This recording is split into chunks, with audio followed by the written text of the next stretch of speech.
到底呢個層次感嘅內捲係點夾嘅咧？等你嘅化妝老師 Miss Tiffy 教你哋啦。首先就係預熱你嘅直髮夾啦。我手上面呢個咧叫 Indiv， 教埋呢個髮型再同大家講下呢支造型棒嘅特點。平時夾攣咧，我係一定會分層嘅，因為我頭髮真係好多。但係呢個頭髮好就好在咧，你唔需要分層都可以夾得好靚嘅，就係將你啲頭髮咧不停拉向鼻尖嘅方向再夾內捲。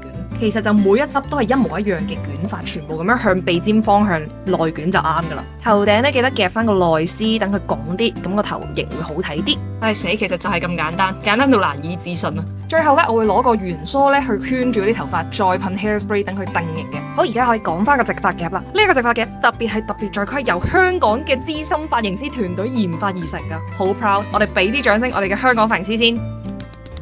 同埋呢條片真心唔撚係廣告，我係試用咗3個月之後咧，我覺得每一次用佢嚟夾直髮又好啦，或者係夾呢啲內圈咧，都係會令到個頭髮咧好有光澤感啦。同埋我做咗咁耐化妝師，接觸咗無數個直髮夾咧，呢一個直髮夾嘅弧面位咧，佢係認真設計㗎，夾出嚟嘅弧度咧係唔會起角，係一個好靚嘅 C 字嚟㗎。同埋佢把梳咧都係超級好用，我之後再喺 IG Story 同大家分享。大家記得支持下香港嘅品牌啦，我哋下條片再見，拜拜。